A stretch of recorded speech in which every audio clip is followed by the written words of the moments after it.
पद्धतीने भूमिका मांडावी।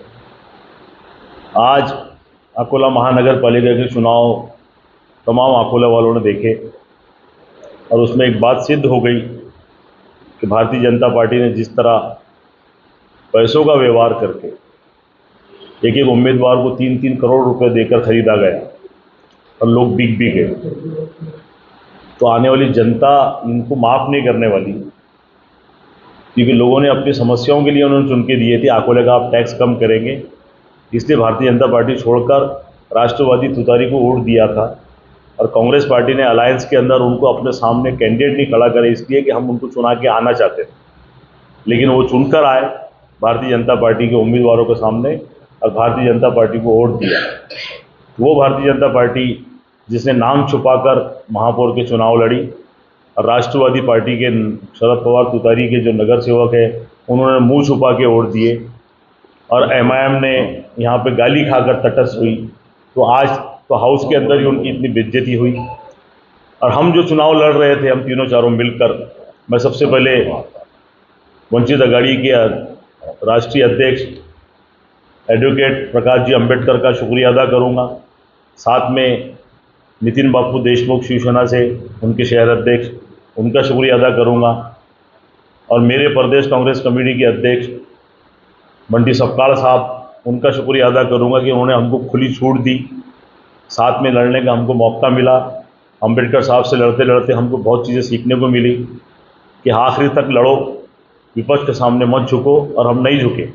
मुझे गर्व है हमारे तीनों पार्टियों के नगर सेवकों के ऊपर कि वो जिस तरह बेबाकी से लड़े, हाउस के अंदर 32 वोट मिले और उसके बाद में जिस तरह उन्होंने वहाँ डिबेट दी, माइक पर आकर जिस तरह बोला, अपने विचारों का आदान प्रदान किया, उससे ऐसा लगता है कि भारतीय जनता पार्टी के जो भी कैंडिडेट हैं वहाँ पर महापौर बने, उनके लिए ये राहें मुश्किल है, क्योंकि विपक्ष के अंदर बड़े मजबूत उम्मीदवार हमारे आए हैं और हमें उम्मीद है कि आने वाले समय के अंदर जब भी विकास की बात होगी, इस शहर के डेवलपमेंट की बात होगी, तो विपक्ष बड़ी मजबूती से उस बात को रखेगा।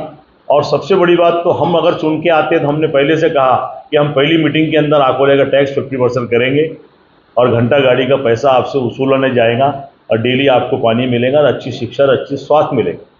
तो भारतीय जनता पार्टी ने कभी ये नहीं बोली कि हम टैक्स कम करेंगे, क्योंकि वो टैक्स उनको मार्केट खड़ा करके बेचना है, दाना बाजार की दुकानें बेचना है। मुझे तो ये पता चला है कि जो 7 जो उम्मीदवार है, 3 तुतारी के, एक चांद चौधरी है उसके अंदर, और एमआईएम के 3 हैं और घड़ियाल का 1 है। जनता बाजी बाजार में और दाना बाजार में उनको एक एक दुकानें मिलेंगी, ऐसा उनको लालच दिया गया और कुछ नकदी पैसे दिए गए और भविष्य के अंदर उनके सामने भारतीय जनता पार्टी कैंडिडेट नहीं लड़ाएंगे, उनका ये भी वादा किया गया। लेकिन अब भारतीय जनता पार्टी उनके सामने कैंडिडेट लड़ाए ना लड़ाए, लेकिन जनता उनको माफ़ नहीं करने वाली, क्योंकि ये लोग जो लोगों ने जनता द्वारा जनता से वादा करे थे कि हम तुम्हारे विकास के अंदर तुम्हारा साथ देंगे, और उनके एक राष्ट्रवादी के एक नेता कह रहे थे, उनके शहर अध्यक्ष बाइट दे रहे थे, मैं सुबह देख रहा था कि जब किस पत्रकार ने उनसे पूछा कि भैया आपने जो अघाड़ी बनाए वो तो उसमें भारतीय जनता पार्टी के लोग हैं, महापौर तो भारतीय जनता पार्टी को बनाने जा रहे हैं, आप कैसा बोलते हैं कि भारतीय जनता पार्टी के साथ में मैं नहीं हूँ। तो शहर अध्यक्ष को मैं बताना चाहता हूँ, शायद उनकी आंखें अभी तक खुली नहीं, जनता आपको सब देख रही है और जनता ने अच्छी तरह देखा आपने कि आपने क्या गद्दारी की है। जो 7 लोग एक अक़लियत के समाज से आने के बावजूद भी भारतीय जनता पार्टी का महापौर बनाया, क्योंकि अक़लियत का जो झगड़ा है भारतीय जनता पार्टी के साथ में, मैं आपके चैनल के माध्यम से कहना चाहता हूँ कि हमारा अक़लियत का झगड़ा भारतीय जनता पार्टी में सियासत का नहीं है। हमारी दूसरी पार्टियों से झगड़ा कुर्सी का हो सकता, जगह का हो सकता, सियासत का हो सकता, लेकिन भारतीय जनता पार्टी का झगड़ा अक़लियत के साथ में शरीयत का है। भारतीय जनता पार्टी ने हमारी शरीयत में हाथ डाला, हम क्या हिजाब पहनेंगे, क्या नहीं पहनेंगे, हम क्या खाएंगे, क्या नहीं खाएंगे, हम कहाँ नमाज पढ़ेंगे, नहीं पढ़ेंगे, और तो और हमारे जो नबी है उनकी शान में गुस्ताखी करने वालों को पार्टी ने हमेशा संरक्षण दिया। तो हमारा झगड़ा तो भारतीय जनता पार्टी के साथ में शरीयत का है। तो समाज वो 7 लोगों को माफ़ नहीं करने वाला है। हो सकता है कि समाज उनका बायकाट भी करे या उनके पुतले भी जले, अब आने वाले दिनों में आपको देखने को मिले। बापू अब आगे की बात, विधानसभेला कटेंगे तो बटेंगेचा नारा होता, कटेंगे बटेंगे म्हणून यांनी प्रत्येक शहरामध्ये या महाराष्ट्रात मतदान घेतलं। अनेक हिंदू त्या कटेंगेच्या बटेंगेच्या याच्यात हिंदू खतरे में अनेक लोकांनी, हिंदू लोकांनी यांना त्यावेळेस मतदान केलं। पण आज 1 वर्ष झालं, आजची कटंगेच्या बटंगेच्या नावावर ज्या युजुभाऊंनी या शहरामध्ये हिंदू लोकांची दिशाभूल केली आणि मतदान घेतलं, खरं चित्र आज महानगरपालिकेच्या निवडणुकीमध्ये ते चित्र स्पष्ट झालं. तुम्हाला स्वतःला निवडून द्यायला तुम्ही लोकांची जातीवाद निर्माण करता, भेदभाव निर्माण करता आणि स्वतः सत्ता स्थापन करताना तुम्हाला MIM सुद्धा सोबत चालते. आज या महानगरपालिकेमध्ये MIMचे जे तटस्थ उमेदवार होते त्यांची तटस्थची भूमिका नव्हती. ते भारतीय जनता पार्टी सगळं मॅनेज करून की तुम्ही बा, कारण की अकोटमध्ये त्यांनी आघाडी तयार केली MIM सोबत, अचलपूरला MIM सोबत भारतीय जनता पार्टीनं आघाडी तयार केली. मग आता इथं जर मतदान केलं तर पुन्हा आम्ही बदलावू म्हणून भारतीय जनता पार्टीनं दुसरी चाल खेळली. पहिला फंडा तो तिथं आघाडीत MIMला आघाडीत घ्यायचा पहिला फंडा, तो फंडा महाराष्ट्रासमोर पुढे आला म्हणून भारतीय जनता पार्टीनं अक्कल लोळली आणि दुसरा फंडा या ठिकाणी आणला की तटस्थ राहण्याची भूमिका, तुम्ही तटस्थ राहा म्हणजे आम्हाला मतदान केल्यासारखं होईल, अशी भूमिका त्या ठिकाणी भारतीय जनता पार्टीची आणि MIMची संयुक्त बैठकीतून असा करार त्यामध्ये ठरला. मागच्या वेळेस आमचे सदस्य आम्हाला सांगत होते शिवसेनेचे किंवा आम्हाला त्यावेळेस युतीसुद्धा होती, महाराष्ट्रात होती, किंवा भारतीय जनता पार्टीवाले राजेश मिश्रा त्यावेळेस आमचे विरोधी पक्षनेता होते त्या इथं सभागृहात वारंवार आमच्याकडे तक्रार करत होते पक्षाकडे की भारतीय जनता पार्टी आम्हाला निधी नाही देऊ राहिली, MIMच्या नगरसेवकाला देऊ राहिली. पण आज ते खरं चित्र ह्या सभागृहात चित्र स्पष्ट झालं की MIM आणि भारतीय जनता पार्टी खऱ्या अर्थानं युती आहे. आम्ही तर नेहमी समाजकारण करतो, आम्ही कधी राजकारण केलं नाही. समाजकारण करत असताना कोणत्या समाजाचा आहे, कोणत्या धर्माचा आम्ही कधी बघितलं नाही. निवडून आलेला व्यक्ती हा सर्व जातीच्या, सर्व धर्माचा, सर्व लोकांचा असतो.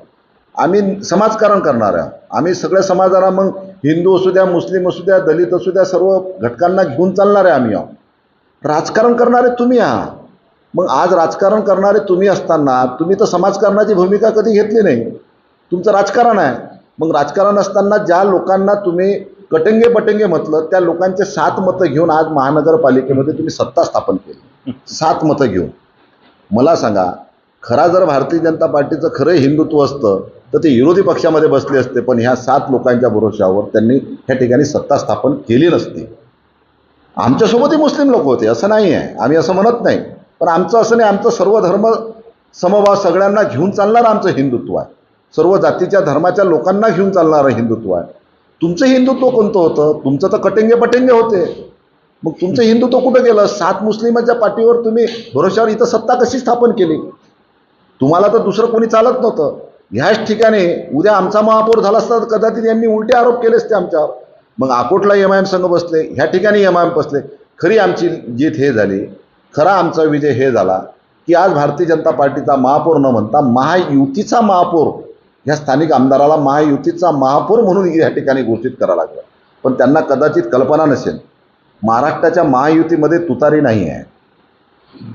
त्यांचा जो स्थानिक आमदारांनी जो काल उल्लेख केला पेपरला की महायुतीचा महापौर, त्यांना कदाचित कल्पना नसेल तुतारी हे महायुतीमध्ये नाही, तुतारी हे महाविकास आघाडीमध्ये आहे, हे त्यांच्या कदाचित लक्षात आलं नसेल. म्हणून कदाचित आज महाविकास आघाडीचे सदस्य जर सोपत असते तर ह्या ठिकाणचं चित्र उलटं दिसलं असतं आणि शिवसेनेचा ह्या ठिकाणी महापौर झाला असता. दुर्दैवानं महाविकास आघाडीतला घटक एक, आमच्यातला एक घटक त्या ठिकाणी तिकडे गेला आणि त्या ठिकाणी सत्ता झाली. परंतु आज मी जे लोक ह्या शहरात हिंदुत्वाच्या लोकांची दिशाभूल करतात, जातीवाद निर्माण करतात, तेढ निर्माण करतात, त्यांनी यांच्यापासून धडा शिकला पाहिजे आणि त्यांना प्रश्न विचारला पाहिजे की तुम्ही आम्हाला विधानसभेला हिंदू हिंदू म्हणून मतदान मागितलं, आज 7 मुसलमानांच्या भरोशावर तुम्ही सत्ता का स्थापन केली? विरोधी पक्षाची भूमिका का घेतली नाही? म्हणून आज ठिकाणी फक्त या फसवागिरी आणि अपप्रचार करायचं यंत्र आहे आणि MIMच्या भरोशावर आणि 7 मुस्लिम लोकांच्या भरोशावर ह्या ठिकाणी भारतीय जनता पार्टीनं सत्ता स्थापन केली. ही महायुती नसून MIM आणि भारतीय जनता पार्टीची अघोषित युती झालेली आहे.